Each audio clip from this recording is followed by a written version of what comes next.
Have you ever just sat back and wondered what's really going on inside the mind of an AI when it writes? You know, it feels like pure magic, right? Well, today we're going to pull back that curtain. We're going to demystify the exact process, step by step, of how an AI gets from one single word to the very next. So let's just get right to it. The big question. How does an AI actually choose the next word?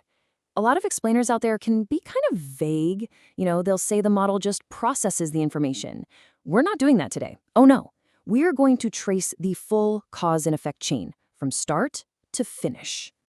So here's our roadmap for this journey. First, we'll see how a word gets turned into a set of numbers, a vector.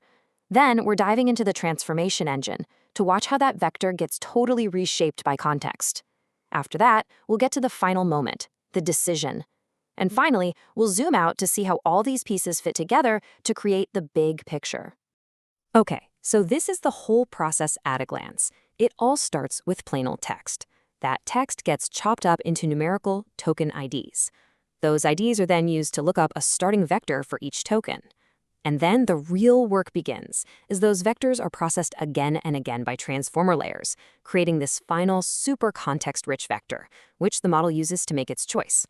Let's walk through this chain, one link at a time. So let's get going. We're at the starting line. Section 1, how a simple word gets its initial identity inside the machine. All right, first things first, let's clear up a really common point of confusion. When a word first enters the model, is it being processed by a typical neural network layer? The answer might actually surprise you. It's not really. And here is the absolute key difference. See, a normal layer in a neural network computes something. It takes an input and does a bunch of math to create a new output. But this very first step, the embedding table, is different. It's really just a giant lookup table. It doesn't calculate anything new. It simply retrieves a vector that's already been stored for that specific word's ID. It's more like looking up a word in a dictionary than it is solving a math problem.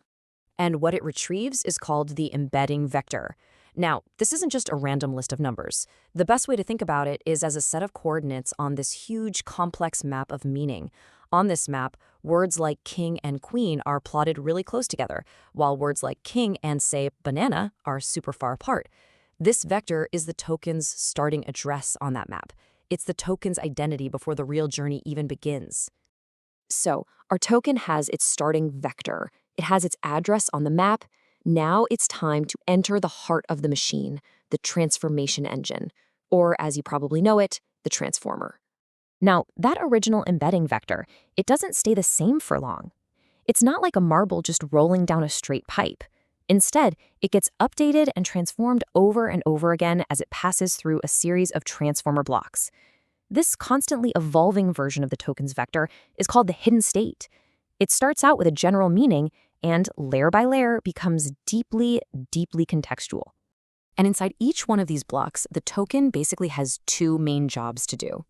First, it gathers clues from all its neighbors using a mechanism called attention. Then, it processes all those clues to update its own meaning using something called a multilayer perceptron, or MLP. Let's look at each of those. Let's start with that first step, attention. You can literally think of this as the token actively looking around at all the other words in a sentence. It's asking itself, okay, to understand my job here, who else in this sentence is important for me to pay attention to? It's a way of gathering all the relevant context it needs. So how does it figure out what's relevant? Well, it uses 3 specialized tools, which are really just different versions of its own vector. The query is like the token shouting out a question. Hey, I'm looking for information about verbs. The keys from all the other tokens are like name tags, announcing what kind of info they have. So the token sends out its query, looking for keys that are a good match. When it finds a strong match, it grabs the value, the actual information, the good stuff, from that other token and pulls it into its own vector. It's a super selective way of blending information. Okay, so our token has used attention to look around, gather all this great contextual info, and update itself. But its job inside this block isn't quite done. This newly updated vector is now passed to the second major part of the transformer block, the MLP. The best way to think about the MLP is as a little thinking hub. It takes that context-infused vector and, well, it metabolizes it. It actually expands the vector into a much, much bigger space for a moment, which lets all these complex patterns light up before it compresses it back down. So if attention is all about gathering the context, the MLP is about thinking about that context and really transforming the token's meaning into something far richer and more refined. All right, our token has made it. It has traveled through all the transformer layers. Its vector has been refined again and again and again. We're now at the final, most critical step. How does this one single vector actually become a prediction for the next word? And, this is a really fascinating puzzle when you think about it. The model is left with just one final context-rich vector. Let's say it's a list of about 4,000 numbers. But it has to choose from a vocabulary of over 50,000 possible words. How on earth does it bridge that gap? How does one vector produce a score for every single one of those possibilities? The answer is a little something called logits. A logit is really just a raw score that shows how well something fits. To get these scores, the model takes its final vector and it compares it to a pre-learned ideal vector for every single word in its vocabulary. A high logit score just means the final vector is pointing in a very similar direction to that word's ideal vector. It's a really strong match. Let's make this super concrete with a tiny toy example. Imagine our final vector is just these 4 numbers here, and our whole vocabulary only has 6 words. The model then does a pretty simple calculation. It's basically just multiplication and addition to measure how well its final vector aligns with the ideal vector for each one of those 6 words. And boom, when we do the math, we can see the results right here. The token quickly gets a score of 7, which is the highest of the bunch. And that's it. That's because its learned output vector aligns most strongly with the model's final state. Geometrically speaking, it is the best possible fit. So we have our winner, but the process isn't quite over. There are a couple of quick cleanup steps. The model takes these raw logit scores and runs them through a function called softmax. This doesn't change who won. It just turns the messy scores into clean probabilities that all add up to 1. Finally, a decoding strategy, like just picking the highest probability, is used to make the final choice. And we have our next word. And that, right there, is the entire chain. So let's zoom out for our final section and just take a second to review the big picture of this whole incredible journey.